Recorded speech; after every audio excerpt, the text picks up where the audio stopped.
Hi Stampers! Welcome to Great Inkspirations. My name is Kim Tolbert and I'm an independent Stampin' Up! Demonstrator located in southeastern Indiana. Thank you for joining me for this video, and we are going to take a look at 6 cards, and we're going to focus on one specific detail on these cards, and that is why I call this sentimental value, because we're going to talk about the sentiments on the card: the speedy recovery, happy birthday, happy anniversary, and so on. I think there's nothing better than a great stamp set that is just sentiments or greetings or words or whatever term you care to use. It's just that those are the sets that I go to the most, because I can use them alone. I can use them with images from other stamp sets, and I have quite a collection of stamp sets that are just sentiments. Some of them are for one specific occasion, such as a birthday. Others have paired sentiments that, for example, one can go on the outside, and then there's one that coordinates with it that can go on the inside of a card. I have some very humorous sentiments. I have some that are appropriate for children, and I just have all kinds, and those are my go-tos all the time when I'm creating cards. But today we are going to take a look at a stamp set that is it's not in a catalog, it's an online exclusive. I think it was released back in March, and it's called Sweetly Scripted, and it's just a really pretty, just flowing, all these nice lines, just really pretty sentiments with happy anniversary, congratulations, happy birthday, a million thanks, speedy recovery, and there is even a save the date. Now this is a very versatile stamp set, as you can see, because it can cover many occasions, and the congratulations alone could be for, a promotion, graduation, a sports team win, a new baby, a wedding. So there's many, many uses just for this one sentiment. And when I first saw this, it reminded me of a set that I have had for literally 20 years. And I just absolutely love it. And I used it and used it and used it, and I still pull it out and use it on occasion. And it is right here. Many of you may remember it. I need to remember the name. It's called Wonderful Words, and it was these 4 wood mount stamps. It said love, friendship, celebrate, and thank you. And it was, kind of the same idea as the Sweetly Scripted. So, of course, when I saw this stamp set, I just had to have it because of this one. And yes, if you look, Stampin' Up! Used to put the copyright on the stamp, on the little sticker, and it's 2004. I don't know if you can see that. So yeah, 20 years. Pretty cool. But anyway, this stamp set I really liked, and some of you may be thinking, whoa, those are kind of big. Well, guess what? On the cover, they're shown at 90%. Here is what they look like in real life. So yes, they are large, but that's kind of nice because you can do a variety of things with them. And also, you don't have to stamp all of the lines on the end. You can cut them off wherever you like, but just to kind of illustrate that, what I did is I took a piece of cardstock, and I maybe should have used some darker ink, but I stamped them out horizontally here. Here's the happy anniversary, the congratulations, the happy birthday, A million thanks. And then on the speedy recovery, look what I did. Can you see that? I had my stamp on the block. And what happened was I pressed too hard, and I will demonstrate that later. And I've got that upside down. And I'm sure it will be very easy. Because these are very thin lines. And I actually learned this with this set. If you give uneven pressure and press too hard on this end, this is going to roll a little bit and move. And that's going to cause that kind of a double exposure. But we'll talk about that here in a minute. So this is if they're horizontal. And I think this is, let me see. This is 5 1/4. So if your cardstock was 5 1/2 wide, you would get a little bit more of the line. But for the most part, all of the lines are on the 5 1/4 inch wide. Now, if you want to have your cardstock this way, and I understand these are still horizontal, we're not doing any vertical, but so this would be like with the 4 inches across the top here. You can see it cuts it off a little bit more, but it's still very nice. And see right there, I did it again. I did that little roll. And then I just stamped the rest so you can kind of get an idea. But you can practice placing them, and actually by the time I'd done this a couple times, I had it down and I could figure out where I wanted the sentiment on my cardstock. So here's the set. Let's talk a little bit about the cards. When you're wanting to really focus on your sentiment because it's really pretty, like I think this one is, one of my favorite ways is to make a white on white card with gold embossing and some gold embellishments. And that's what I've done here.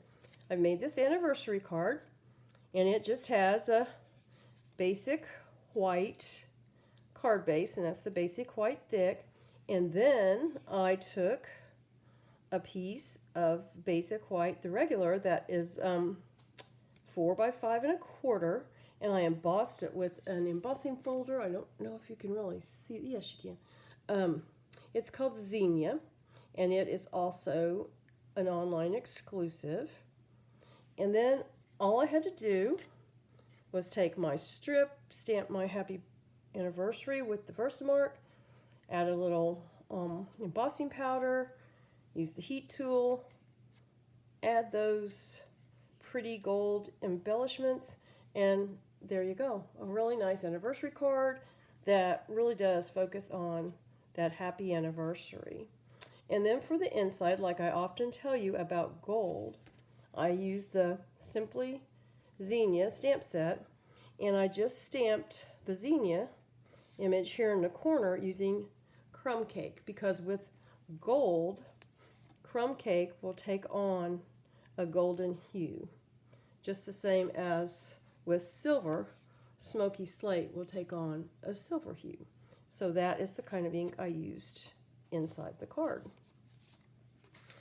Now, another technique I've used to really focus on sentiments is the repeating greeting. That's what I call it, because I just stamped the greeting over and over. Now, if you have like a stamping tool, like, well, I still have my Stamparatus, but you know, you might have a Misty or something like that. You can definitely use that to line these up. But honestly, what I did, I just simply took my stamp and I took my cardstock and I started at the bottom. Now, I had practiced on my grid paper to kind of make sure I knew how many colors I would need and how many times I could stamp this. You know, did a little math. But I started from the bottom because this is not a photopolymer stamp. And even though we have the clear block, for me, starting at the top was really difficult for the placement. It just worked better for me to start at the bottom and just go up. Now, going from top to bottom might work better for you. You'll just have to, we all have to figure things out, what ways work best for us. But that's what worked best for me. And one of the ways that I was trying to decide what colors did I want to use, I kind of had an idea, but this is Coastal Cabana. Well, I could have also maybe used Tahitian Tide, or maybe I could have used Pool Party or Lost Lagoon. But I kind of wanted to use that because I knew I wanted to use the Azure Afternoon, and I wanted to use that as my card base. So I had to go through and just kind of figure out, well, what other colors could I use? Well, what I ended up doing, which is one of my tricks, is, okay, Azure Afternoon is part of the brights, so what else, other colors are part of the brights? Well, this just so happens, Coastal Cabana, and then this is the Daffodil Delight, and this is Granny Apple Green, and then the Azure Afternoon, and then the Pumpkin Pie. But what I did before I did all of this is I took, you recognize these? In Stampin' Up, when you have, here's one right here, a photopolymer stamp set like this one, and this is Days to Remember. They come on a thick sheet of acetate with a thinner sheet of acetate on the top. I save these. I have used the thicker ones for window sheets, and I've done other things with them, for shaker cards and all. But the thinner ones, I used to throw away. And I thought, no, I don't want to do that, because I'm sure there are uses for them. And, oh, guess what, there are. And what I did for this was,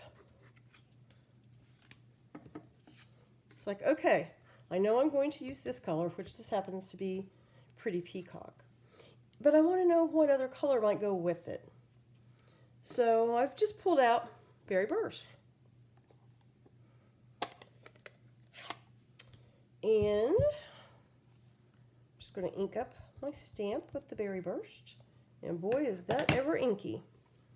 Now, what you will want to do, and especially if this were a photopolymer stamp, which I probably wouldn't do this with a photopolymer stamp because you can see all around it, but you have to stamp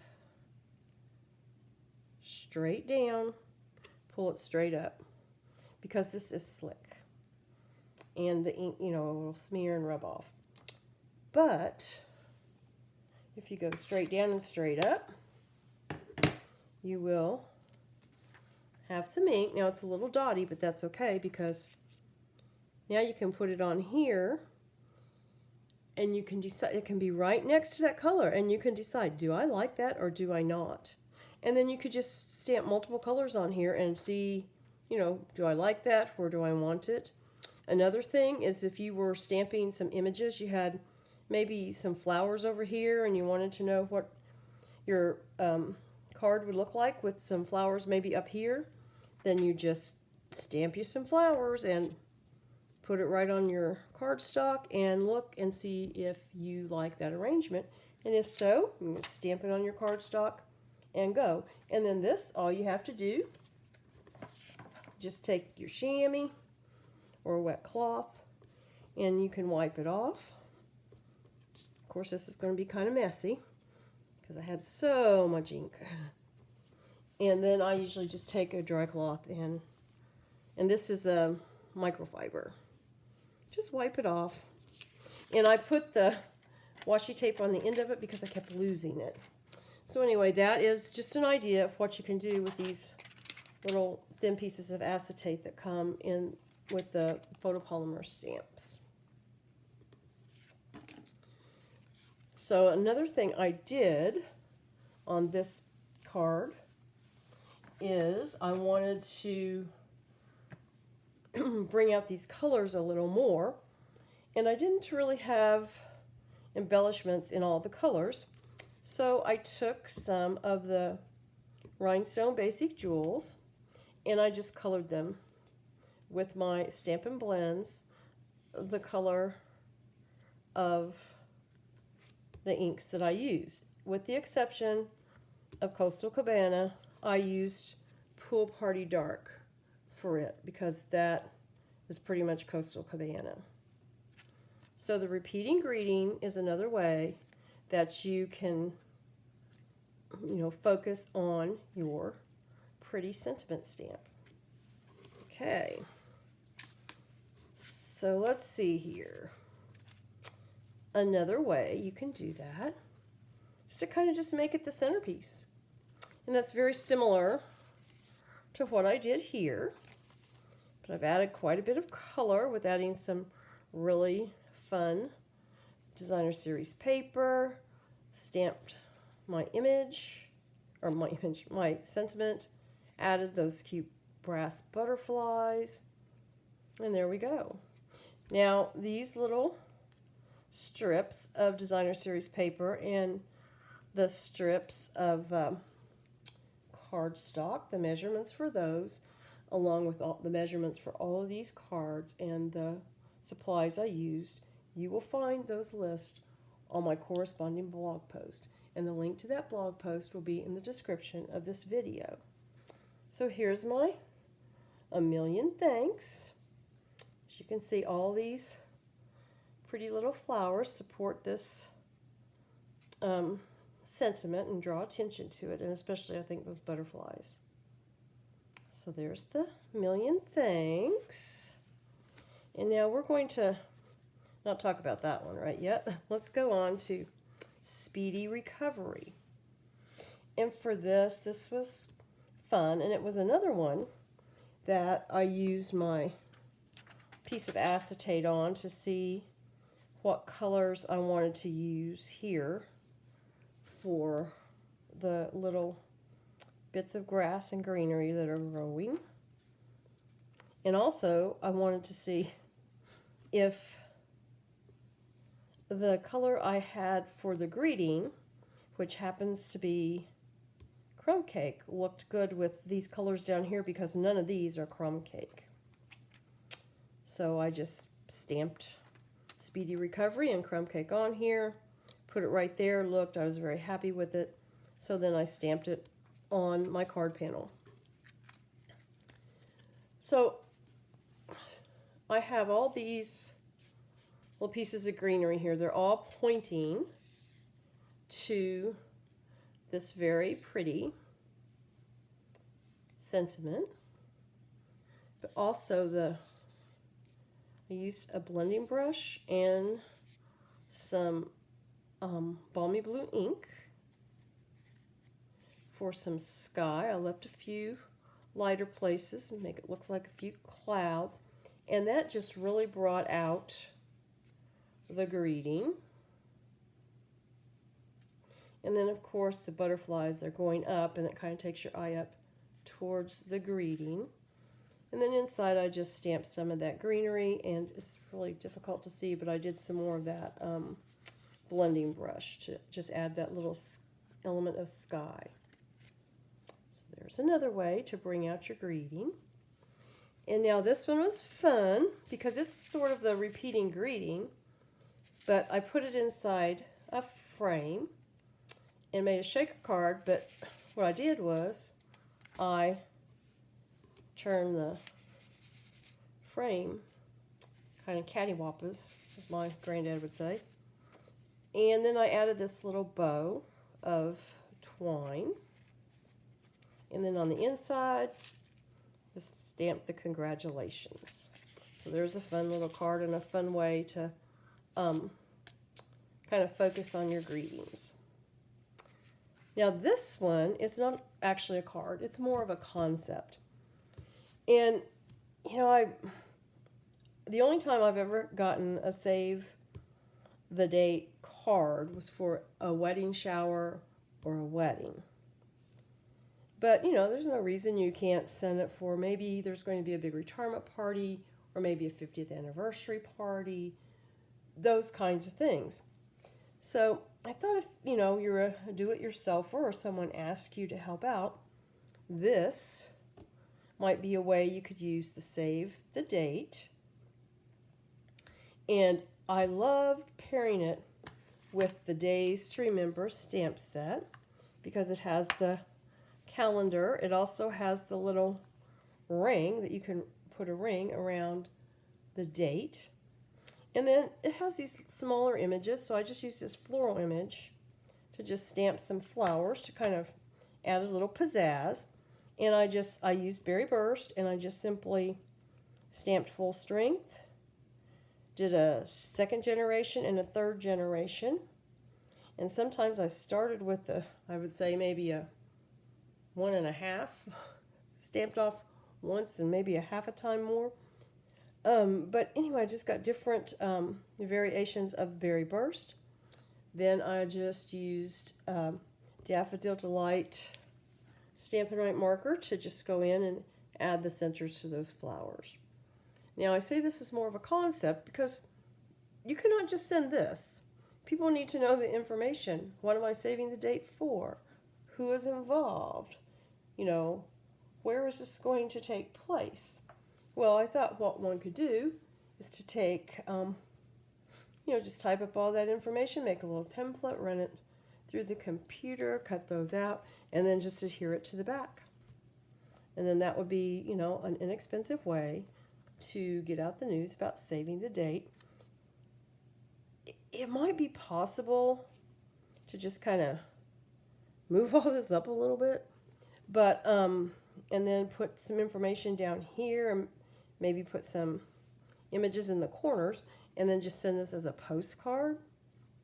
I don't know, but there's just, like I said, this was just sort of an idea, more so than a card, just to let you know there are ways to use this save the date, and then I do feel it pairs really well with the Days to Remember stamp set, which is retiring.